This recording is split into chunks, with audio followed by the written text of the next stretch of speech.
All right, so I was belaying my partner up to me and something happened. Either my partner wasn't able to finish the pitch or they got injured, perhaps from rockfall, and I'm going to need to descend down to my partner and eventually take them back down to the ground with a counterbalanced rappel. So I may have been using any number of options to belay my partner back up to me, and I'm going to have to transfer that load to then be able to rig a counterbalanced rappel. So what I have here is I have them rigged on a munter mule overhand, securing their line. And if I were using a plate or another method to raise them, then I could escape the belay to be able to retrieve that device to then use to lower myself. Just refer back to that lesson, escaping the belay. So for this scenario, I'm just starting out with a munter and it's already been muled off. The first thing that I need to do is capture that load so that I can escape this belay and set up my counterbalanced rappel. So to do that, I'll rig my clem heist on the load strand, making sure I have enough wraps, keeping it clean. Always testing it to make sure it holds, and it is. That doesn't have to be too low there. And then I'll go ahead and secure that off to my anchor with a locker. And for this scenario, I can absolutely use the shelf if I want to keep things clean. Make sure that that is in the position where it's loaded. Snug that up as much as I can get it, lock it, and mule it. In this circumstance, I have plenty of tail, so I can just close the system by passing the tail through that bite. And that is secure. And before I undo this, I can rig the carabiner that I'm going to be using to lower off of. So this is a carabiner that I'm going to have to leave behind. And I'll take the back side of my original munter mule overhand, or my original device that I was using to belay my partner with, and I'll pass that through that carabiner and lock it. Since I've already retrieved my belay device here, I can now rig my rappel on the back side of this original munter mule. It's a single strand rappel and secured back into my extension. Attach my third hand to my belay loop, secure that around that single strand rope. I have to do extra wraps since it's a single strand. Always check it and snug that up. Throw in a backup knot here. Now I can release this belay device so that I'm transferring the load onto this progress capture. Go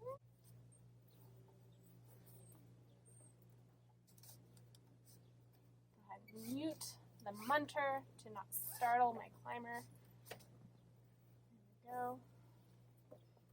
And lower that out. The load is on my progress capture here. I can snug everything up, move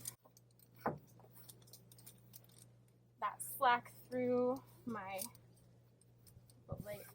rappel device and my backup. And now, since I've already rigged the counterweight to the load, I am safe to undo the original munter, the original belay method. There we go. Okay, snug this up even more. And down the line, I have a backup. I might just go ahead and move that up the line at this point.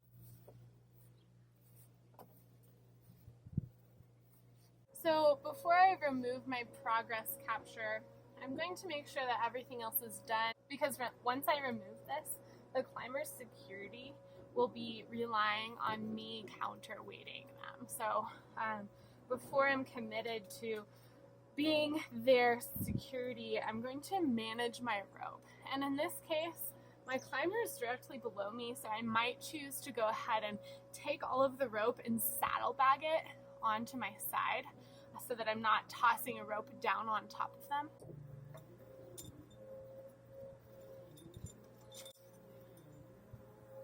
And I can start my coils from the back side of my clove because I want the other side of the rope to be feeding out the top of my butterfly coils.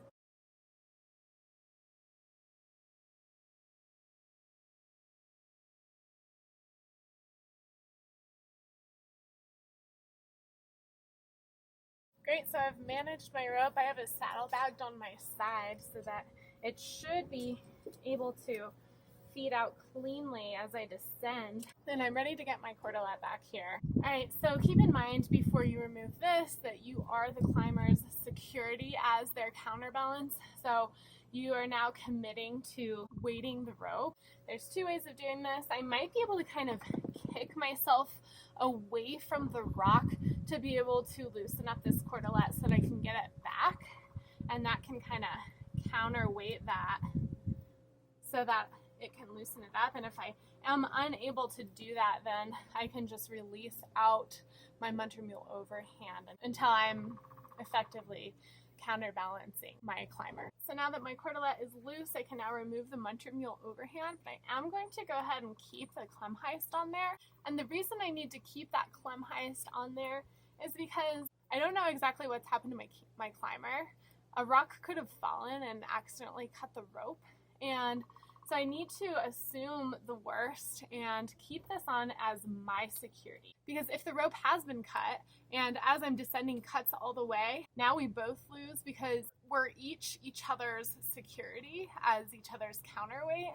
So I'm going to keep this on this line so that if something does happen to my climber and they unweight the rope or the rope ends up getting cut, then at least not both of us are losers in that situation. So I went ahead and just kept that munter mule overhand on the carabiner and attached it directly to my belay loop.